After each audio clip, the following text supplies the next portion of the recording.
Sensation Sport, c'est votre magazine télé 100% sport alternatif, votre dose hebdomadaire de pleine nature, un grand bol d'air sur petit écran. Aujourd'hui à la une, descente dans les entrailles du volcan en spéléo dans un tunnel de lave. Notre spot du jour, c'est le Wacky après les pluies, piste idéale pour une descente en freeboard. Enfin, rencontre avec notre championne du jour, Sophie Bernier, vice-championne du monde de freestyle, c'est du parachute.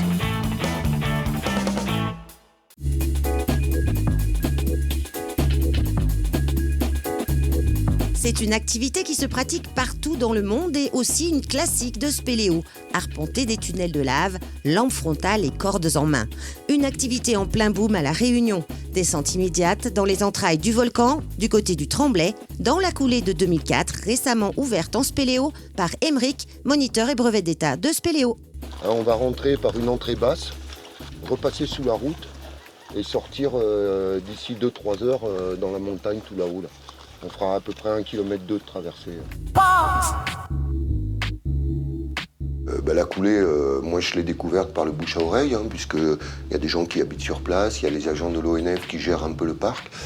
Et puis le milieu du plein air, il est petit, donc assez rapidement, il a été connu qu'il y avait un tunnel de lave dans le secteur qui était intéressant. Le tunnel qu'on visite en ce moment, à partir du moment où il n'y a pas de verticalité, il n'y a pas de nage, c'est pas une rivière souterraine, donc on est dans les cavités accessibles de classe 1. Le principal de la progression, la difficulté principale réside dans le fait de se balader sous terre, d'être courbé à quatre pattes, en ramping, et surtout de faire attention à ne pas se faire mal parce qu'on évolue dans un milieu très très agressif où la moindre chute, on se blesse assez gravement, c'est du basalte agressif et on souffre très très vite.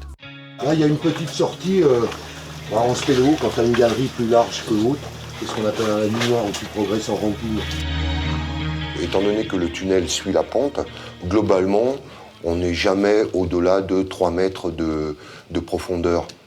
Sous la surface, on a à peu près 3 mètres de plafond. Donc, disons que, arrondissons au maxi, on est une dizaine de mètres sous terre. Mais bon, on se sent enfermé, qu'on soit 10 mètres sous terre ou 1000 mètres sous terre. La sensation, globalement, c'est la même. Ici, on a donc un compressionnement, contrairement au compressionnement karstique. Donc c'est un refroidissement hyper rapide, c'est comme de la cire d'une bougie. Et ici, donc, on pourrait apparenter ça à une forme de draperie qu'on retrouve évidemment dans le karstique, mais là, c'est un refroidissement extrêmement lent. Et on voit bien ici donc la forme. Donc toutes ces formes, ces endroits qui sont bombés, c'est le refroidissement qui a permis de faire ça. Le fait de rentrer, de sortir d'un côté pour gérer un groupe dans un milieu un peu oppressant comme celui-là, avec un tunnel qui est quand même un peu libre, c'est noir, c'est un gros avantage de dire aux gens qu'on progresse toujours vers la sortie et qu'on n'aura pas le chemin à refaire dans l'autre sens. Et les traversées en spéléo sont relativement rares, donc ça c'est intéressant. C'est devenu un produit touristique puisque l'accessibilité de la cavité permet de faire une petite visite accessible un petit peu à des gens pas forcément sportifs qui vont se balader dans la première partie. La traversée, elle, par contre, est un peu plus sportive. Ça demande quand même un peu d'adaptation, d'effort, avec des moments, des petits problèmes respiratoires. C'est des tunnels où il faut avancer doucement parce qu'on s'essouffle vite. L'intérêt de ce genre d'expédition, au-delà de communier avec le volcan et la spécificité de La Réunion, avec un potentiel de visite de tunnel de lave qui, on est en train de s'en rendre compte, est aussi important qu'à Hawaï, ça permet d'amener une activité nouvelle et ça peut, localement, créer une dynamique qui amène des gens à faire de la spéléo ailleurs.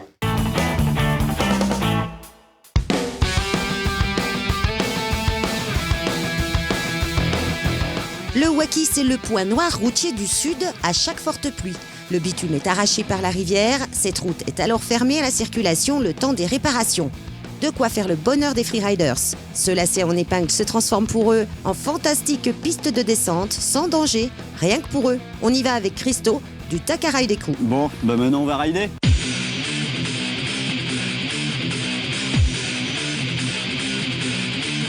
Alors le Wacky, c'est une petite descente de 2 km qui au fur et à mesure qu'elle continue, ça descend de plus en plus. Il y a, je dirais, une petite dizaine d'épingles, 5 bien prononcées, des petites courbes.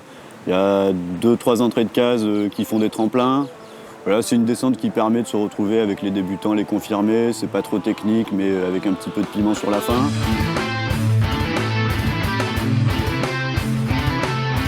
Niveau sensation, c'est exactement comme du snowboard. C'est les mêmes appuis, les mêmes prises de quart, même freinage, tout pareil. Enfin, c'est tout en glisse. Voilà, c'est une planche qui fait que glisser et on cherche l'accroche. Les grosses épingles, donc, selon si c'est droite ou gauche, c'est ou tout sur un appui arrière ou tout sur un appui avant, avec l'arrière en glisse. Et donc l'avant qui accroche un peu, l'arrière en glisse. Et voilà, on gère la trajectoire comme ça.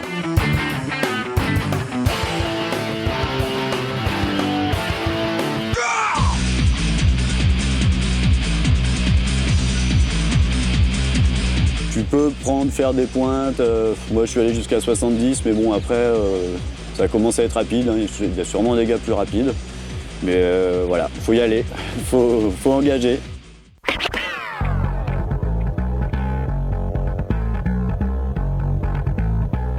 On maîtrise nos trajectoires et on maîtrise notre vitesse. Donc au niveau des freinages, on peut s'arrêter sur 10 mètres. En étant à 50 km/h, sur 10 mètres, tu t'arrêtes. Dès qu'il n'y a pas trop de circulation, qu'on sait que c'est l'heure où tout le monde mange, tout le monde est au carry ou à la sieste, nous on est sur la route en train de descendre.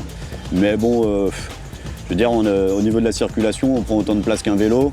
Parce que quand on voit un groupe de 10 vélos, ça prend vraiment beaucoup de place aussi. Donc on prend autant de place qu'un vélo. Nous, on maîtrise nos trajectoires et on maîtrise notre vitesse. Quoi. C'est bien ce qu'il faut avoir en tête. Donc moi, ce que je conseillerais aux voitures, c'est si vous nous voyez, roulez comme d'habitude, restez à droite et vous inquiétez pas, comme si c'était une moto ou un vélo, nous on va gérer, quoi.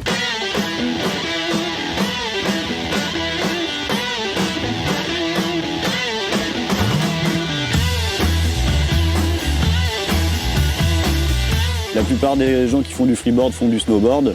Et c'est vrai qu'à La Réunion, quand on voit toutes ces pentes, on n'a qu'une envie, c'est de faire du snowboard. Et vu qu'il n'y a pas de neige, mais il y a le freeboard, du coup toute l'année on peut rouler. Ici, on a quand même cet avantage-là, quoi. C'est que, allez, on va dire 10 mois sur 12, on peut rouler ici. Donc finalement, ça remplace bien le snowboard.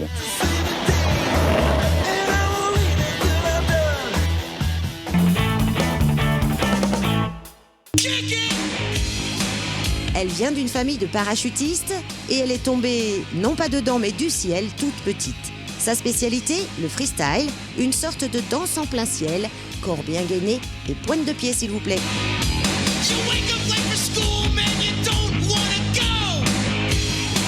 Sophie Bernier est vice-championne du monde de freestyle 2008.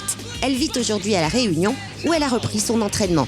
Elle nous offre ces images magiques d'une chorégraphie en plein ciel avec son vidéoman attitré, Nicolas Ferry, tous les deux du Paraclub de Bourbon. C'était à Pierrefonds. Moi j'ai commencé à 16 ans le parachutisme, j'ai un peu plus de 4000 sauts et ça fait du coup maintenant j'ai 29 ans donc voilà, ça fait un petit moment que j'en fais. Aujourd'hui on a fait un saut on va dire relativement simple parce que on débute au niveau de notre équipe avec mon nouveau vidéoman. Donc on a fait plutôt des positions artistiques. Donc j'ai d'abord commencé par un straddle, donc c'était un grand écart facial. Ensuite j'ai fait des 360 et le vidéoman a fait des 360 autour de moi mais dans l'autre sens pour créer un effet d'accélération. Ensuite j'ai pris la position du compas. Donc c'est une jambe tendue vers le sol et une jambe à l'horizontale devant moi. Nico, là, mon vidéoman, est venu gripper le pied. Alors ça, c'est pas facile parce que ça requiert vachement de précision. Et puis ensuite, j'ai fini par une position tête en bas où j'ai fait un hélico. Donc c'est-à-dire que je me suis fait tourner tête en bas. Et en général, cette figure-là, si elle est bien réalisée, plus ça va, plus ça tourne. La relation avec le vidéoman, elle est hyper importante dans notre discipline. On a besoin de beaucoup se connaître, d'avoir une grande complicité afin de pouvoir comprendre ce que l'autre a besoin de faire ou ce que l'autre a besoin que l'on fasse. D'un simple coup d'œil, au bout d'un moment, on sait ce qu'il veut, on sait ce qu'il a besoin et du coup, c'est ça qui va faire la différence. J'ai arrêté la compétition après 2008, après mon titre de vice-championne du monde, parce que je suis arrivée à La Réunion. Mais on a notamment pour objectif avec Nico de recréer une équipe pour un peu aller montrer La Réunion et nos capacités en métropole. pour aller défendre nos couleurs.